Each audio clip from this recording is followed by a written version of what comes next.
I'm just going to tell a very quick story before I hand it over to the mayor and to Manny. So Manny and I knew each other probably back in 2018. We had become pretty good friends, and I had went to Manny and said, "Hey, Manny, I want to see some of the development sites you're either working on or that you have, that have potential."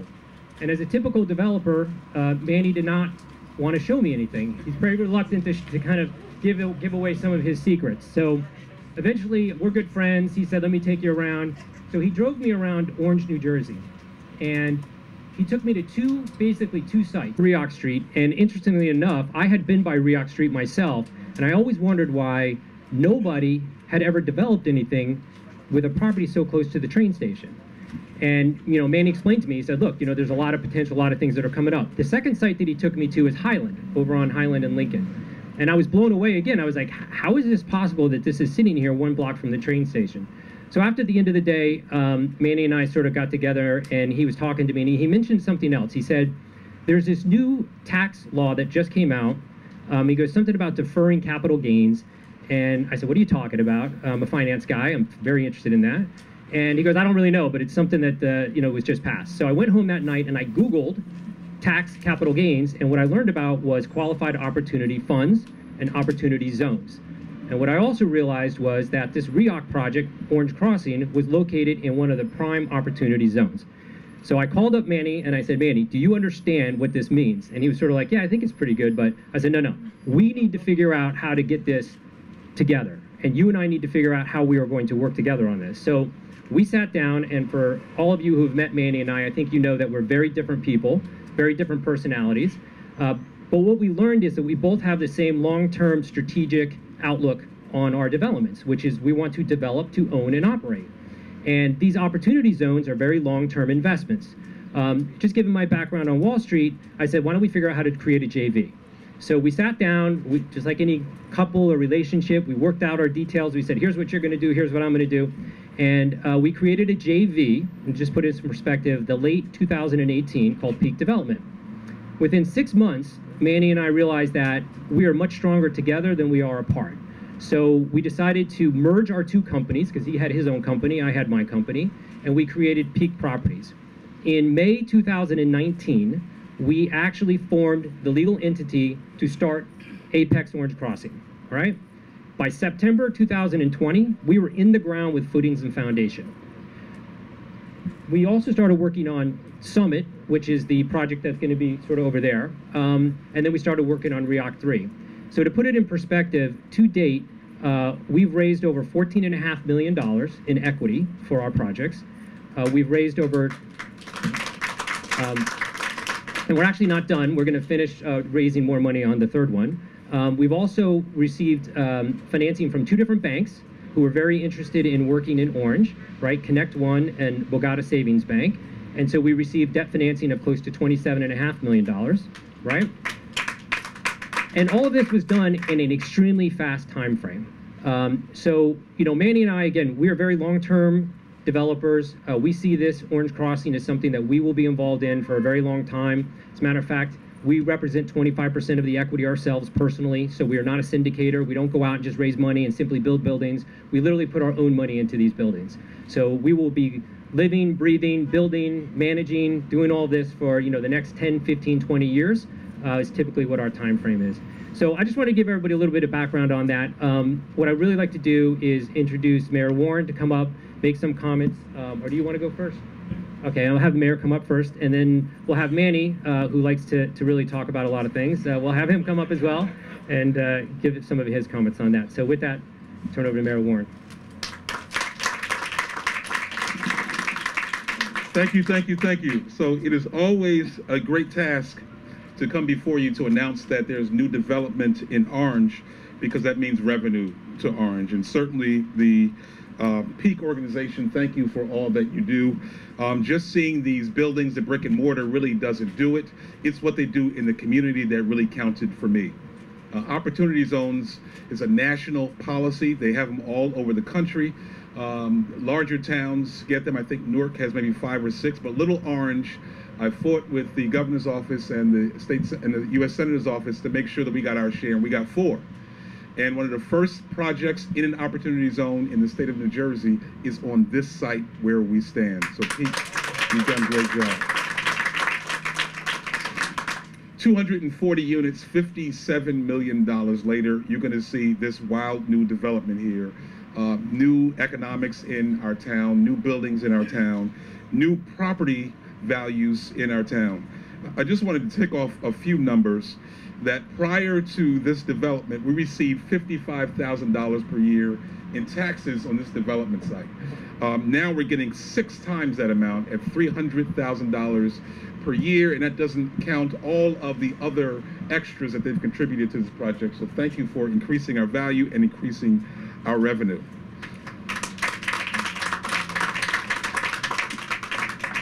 You've heard it, the Apex, the Summit, and the Pinnacle. Those are the names of the buildings that are going to be here, and it really tracks what Orange is all about. We are reaching the pinnacle of our development. We are reaching the pinnacle of bringing a new Orange to move it forward.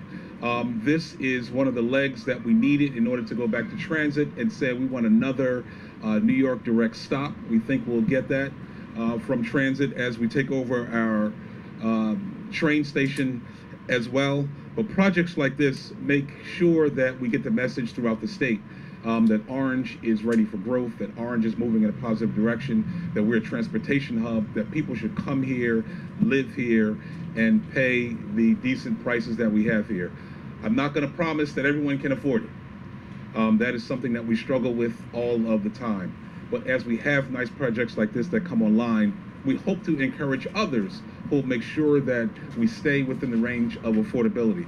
These Peak has done that. They made a commitment to make sure that housing is affordable for people that live here, for people who work every day to be able to live here. So I'm happy that you made the commitment to making sure that our housing is affordable as well.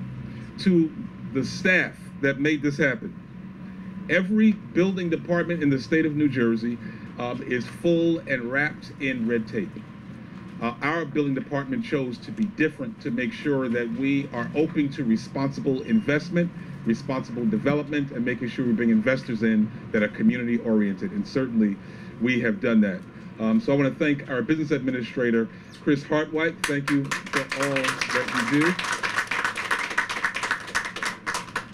She is tiny, but she is mighty in her determination to make sure that we follow the rules, get things done, and you're committed to Orange.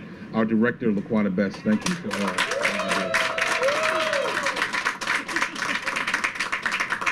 She's the newest director in our town, and Paul, our inspector, can tell you that she walks very tall and her stick is very big. So thank you for all that you do. But she is fair. Our planner is here. Michelle Delisfort and her team have been an integral part of Orange's growth and our direction. We thank them because at all times they're professional, they're supportive, and they make sure that we travel on the right path. So thank you for all that you do. Nisha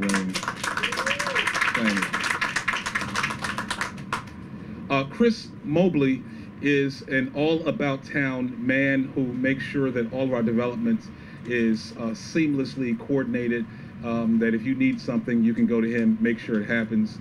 He is a person that calls me late night to make sure these things happen. So Chris, thank you for your dogged diligence in making sure that our development goes well.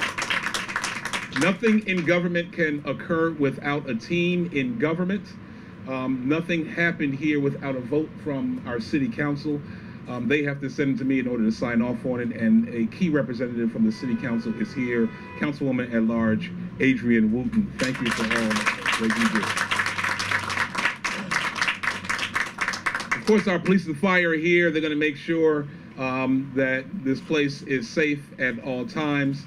I've received the word from our Board of Education Superintendent in support of this project as well. I just want to part with words that never fail us in the city of Orange. We want to move forward. We want to do it responsibly, and we want to support anything that you want to do to make our town grow, to make our citizens happy and productive. Thank you for your investment, City of Orange Township. Thank you.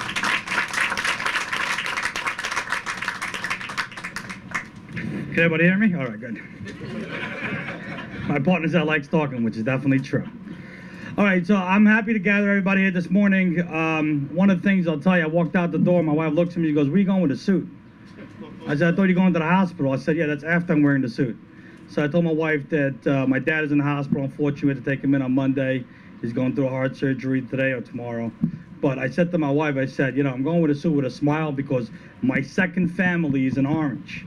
I serve as a police chaplain in Orange. I build communities in Orange. So I'm going to go to Orange with a big smile. I'm happy to be here today. I've always taught myself when I was a little kid to say that, you know, if you're going to lead, you got to lead from the top down. And that goes directly to the mayor. Met the mayor many years ago, and we were driving around, and we looked at Highland, we looked at a couple different areas, and the mayor said, the town needs change. And I said, okay, I'm ready to help you make that change. But the mayor says, we're going to put the team together. If you remember, Mayor said in the car with Marty Mays, and he said, we're going to put the team together, and we're going to keep moving forward. And I said, okay, I'm going to be right by your side. And it's only about 3.5 years, something like that, or 4 years ago that we had that conversation. And I'm looking around today, and everybody knows me here, I believe, pretty much. Met a new gentleman today, but Manny Klein is the only person I probably don't know. But just to answer the question is that not only leadership comes from the top, but the mayor knows how to pick the right leadership from the business administrator, guy that you can have a conversation, help you. I struggle with a lot of questions. I'll call up Chris with a fuss. I'm like, I don't know how to deal with this, and Chris guides me through. That's because the mayor's helped put together the proper team, starting with the business administrator. Laquana, I called her probably, I shouldn't even say how late, but got myself in trouble. But, you know, being frustrated with some of the projects, you know, just to get moving, and she helped me, guide me through with our planning department. Unbelievable. Michelle's doing a phenomenal job, and her whole team. I got to know Anika recently, helping us out with the team. I spoiled her yesterday. I told some news that I should have kept myself, you know. But it's amazing to see how the mayor has gone out of his way to put together a phenomenal team to be able to move Orange forward. It's not something that happens very easily, and without counsel, and I know Adrian Wooten, we have had a lot of conversations, and to be able to be there and to help you and to help the mayor is a phenomenal thing, and I'm so happy that we're all on the same page. Without the police department, I mean, they're phenomenal. I was talking to the director last week when we saw him in Bella Italia, and he was like, I'll make sure nobody goes on the property. And we said, yeah, we got cameras. They notify who? The police department. So we got, just everybody should know, all of our sites will be monitored 24/7. So, and if anybody goes into our site, the police department gets notified immediately, and this is obviously after hours. We do get notified when our employees show up in the morning, when the subs show up. So nobody can say if they did show up or did not show up, because we got it in our group. And that's amazing. You know, I'm going to touch base, just talk a little about my partnership with Phil. You know, I always tell that I'm the front person. I'm always, everybody gets to see me because my ADD kicks in the morning about 7:30. Chris can witness that and tell you that. That's true. And then my architect in the back gets a phone call like, why we're not done with the CDs yet. And he's like, you never gave me the geotechs yet. So, you know, you need to do that before we go to the next step. I said to him, I said, listen, it's all about our team. And Phil and I have really come together, and Phil's been really a true partner into this partnership to be able to move this forward, because my ADD, I'm all over the place. Phil keeps me in line. My employees could all tell you that, that's true. You know, it's also in our team, for talking about our team as Peak, it's very important to thank our team, because Phil and I would not be able to do it ourselves, even though you guys all know that our slogan is our tenants first, our employees second, and our investors third. And the reason why that is because without our tenants, we ain't in business. So we got to make sure we take care of our tenants, and they're always right. But our employees, our tenants cannot be taken care of. So that's number 2. And our investors are number 3, because without them, we can't build a building. So I want to just take the time to thank my business partner, Phil Ivansky, first, for helping us and helping me, keeping me in line when I step out of line, and making sure that we're able to move our project forward. I want to thank Josh, who's here, Jonathan, that is here, Lourdes, Melissa, Shirley for helping me set everything up. Did I miss any of my staff? No, thank you. Sergio. Darla's here, yep. And Lourdes, who is not here, but she's also one of the big team players in our team. So without you guys and girls, we would not be able to get this done. So thank you.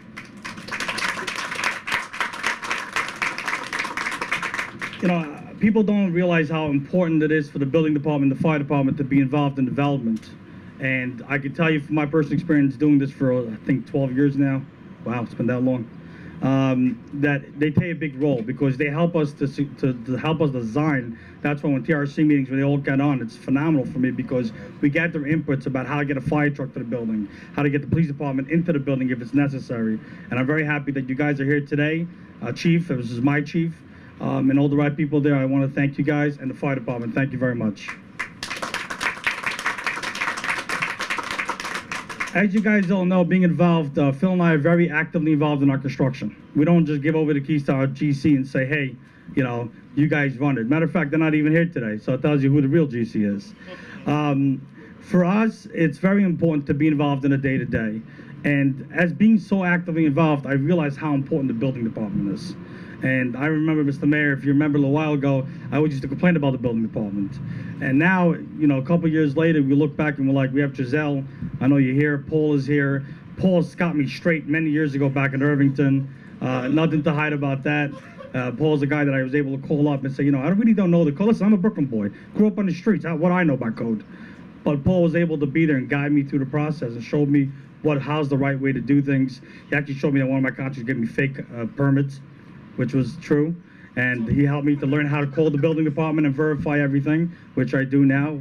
We actually know the building department very well, so we're able to have direct communication. It's phenomenal.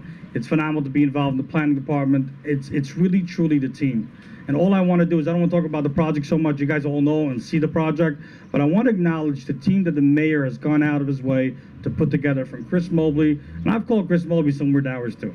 And Chris Mobley, because he just got off the phone with Phil about the investors need the documentation. I'm like, Chris Mobley, do me a favor, help me out with this.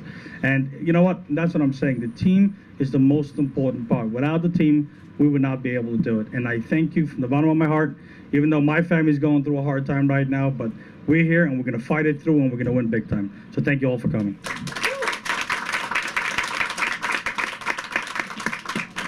Thanks, Manny. All right. So again, thanks for everybody for coming out. What we're going to do now is, unfortunately, we can't walk you through this back site because it's full of dirt, and I don't think anybody wants to get muddy. So what we're going to do is we're going to take a walk around on the street along the sidewalk, and we're going to head over to Apex, which is the building that's being built. Unfortunately, you can't see it because of this stupid tree that's in the way, but we're going to head over there and we're going to try and take some pictures and do a groundbreaking over there. Once we're over there, anybody has questions, feel free to ask. Be happy to talk about our building. Okay? But again, thank you for coming out.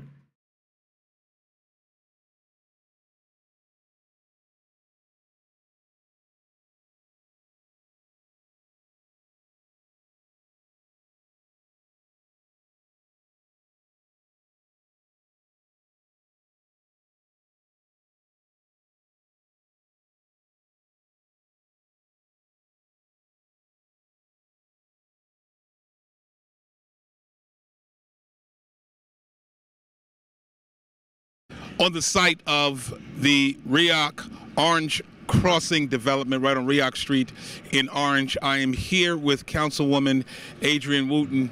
Councilwoman, you've been watching this development and making key votes to make sure that we're able to achieve this kind of development and increase revenue for the town.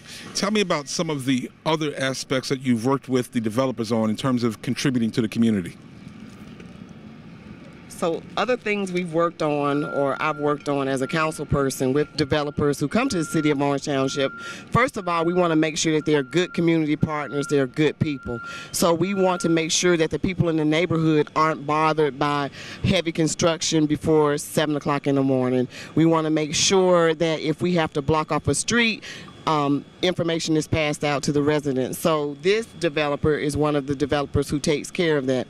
We even want to make sure that they have up a nice film of cloth. I'm not sure what you call it, but we don't want to drive by and see everything that's going on in the site. We don't want to see the debris. So those are just some of the things that we look at in addition to redevelopment agreements, in addition to the pilots, in addition to all those things. And of course we work with the administration, you the mayor, the planning department, the building department, and all those departments with as it relates to construction in the city of Orange. There you have it. Always constantly with an eye for the community to make sure that construction and development is done responsibly in the town. This particular developer has made contributions to our youth programs and to other social programs as well. That is the kind of attitude that we want to have in the city of Orange Township, and certainly they're helping to move Orange forward. At the Orange Crossing sites, REOC, I'm here with the development team. I'm here with Chris Mobley from the administration, who made sure this matter was coordinated properly. From my left, I have Philip Ivansky. Philip is a principal in this organization, one of the brain children of it. Thank you. Jonathan Sagalo. Jonathan, what are you doing here? I'm the project manager. Now, as a project manager, just tell me some of the considerations that you put into making sure that this project is proceeding in a term that's friendly with the community. Absolutely. So we obviously make sure that we are working with the city at all times, just making sure that we are following all directions. We work closely with the town and have a relationship with everyone that we work with here. There you have it, responsible development here in the city of Orange Township.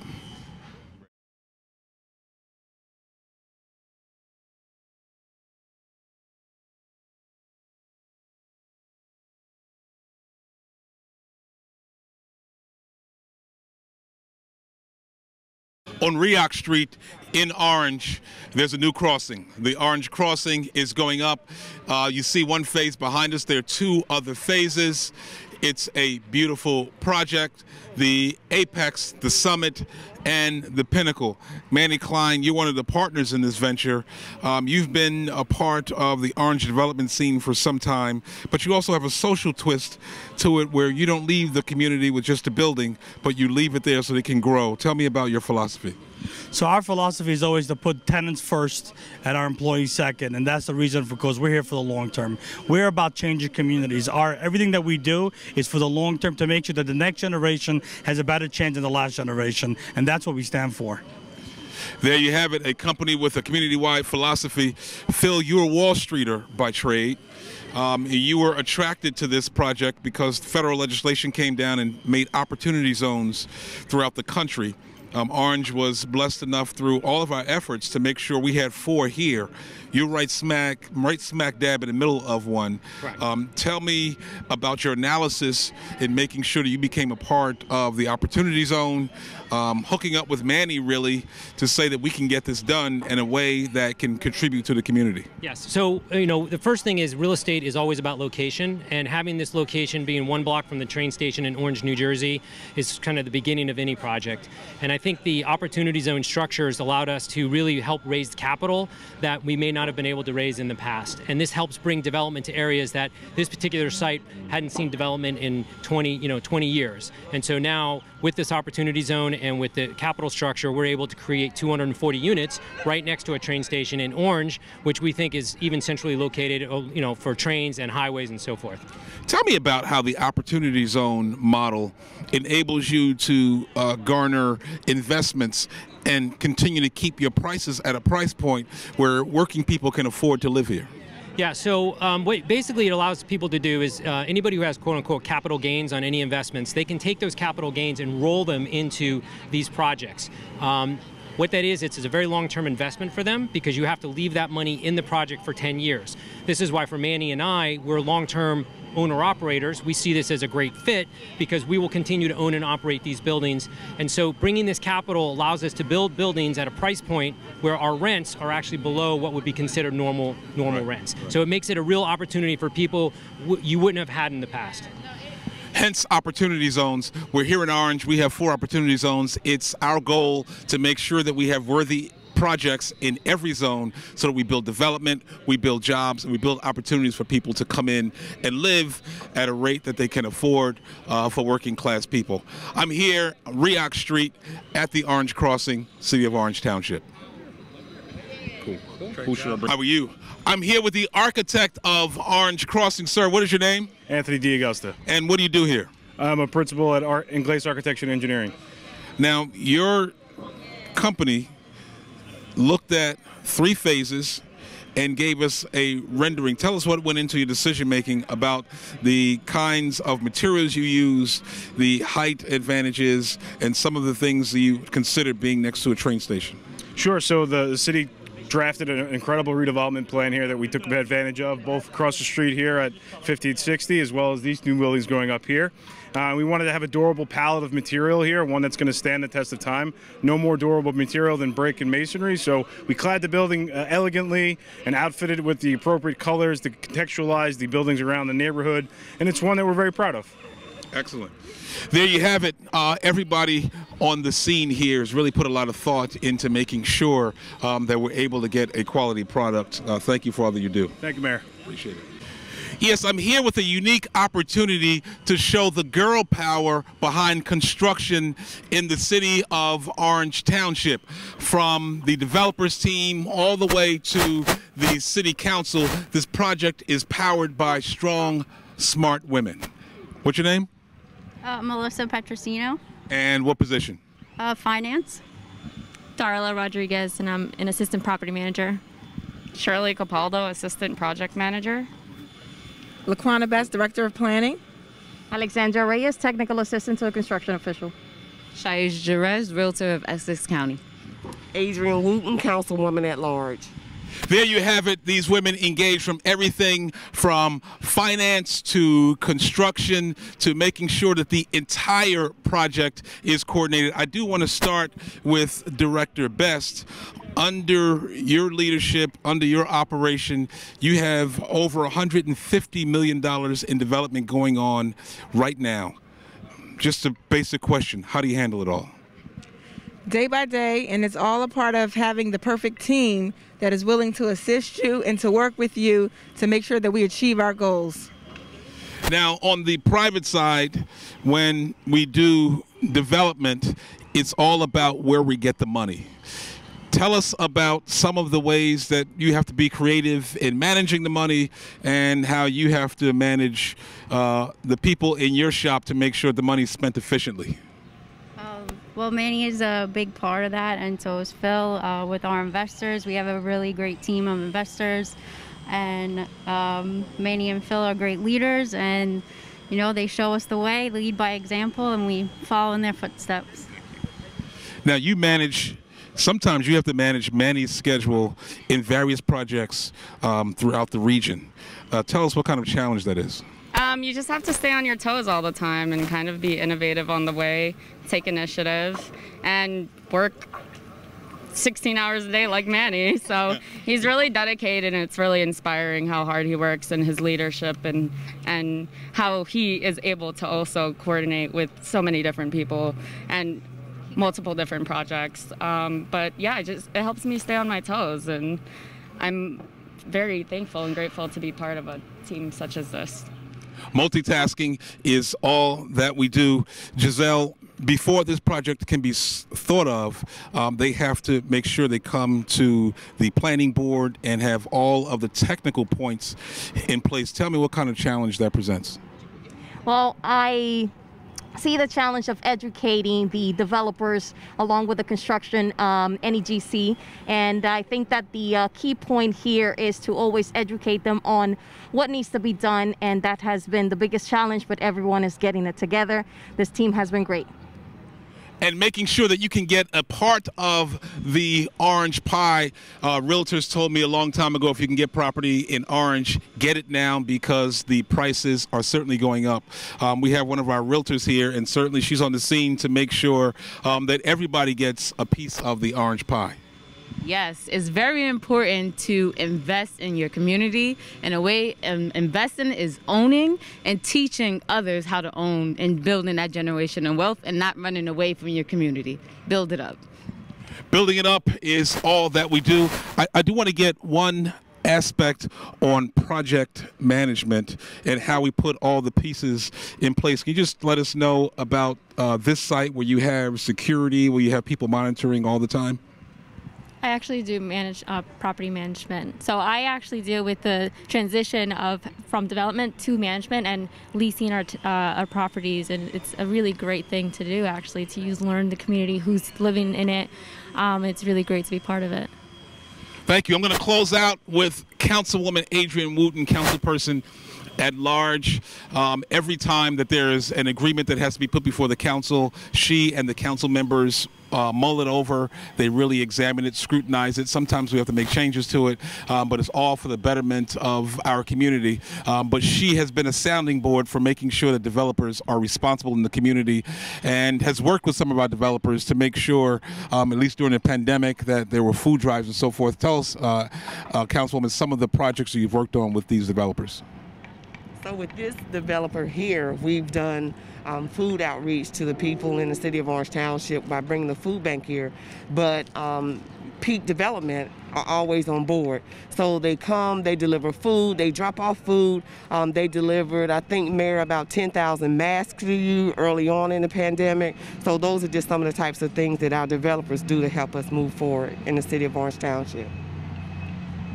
Ladies and gentlemen, this is what development looks like underneath to make the things really happen. Before there's a building, before there's an apartment unit, it's people coordinating to make sure it happens. And I'm standing here with the girl power that grew Orange Township. Thank you. Yeah, beyond development and beyond these huge edifices, you do fashion. Tell me about that. I produce fashion shows. What I produce is to promote diversity and culture within the fashion industry and give an opportunity for designers, models, photographers, videographers a chance to glow and shine in a high-end but community-based show. Some of our students who are involved, who are interested in that, how can they reach out to you? If you have students in the fashion, like designers, then they can reach out to me by going to director@jcfashionforward.com. Okay, we'll put that up. You got that? Okay, we'll put it up. And you've promised to put the mayor in the fashion show. How'd that come about? Laquana walked in my fashion show last year. It was actually to promote women's heart disease, and we donated to the American Heart Association, and so she walked for that. And you know, me and Laquana are construction, development, and fashion, so I think it's a dope dynamic. Nice. And for the lower fashion tier, that's where you put the mayor at? I mean, no. You have to be high-end fashion, represent Orange. You can't be in the lower. I'll work hard to try to meet expectations. Thank you for all you do for the community. All right.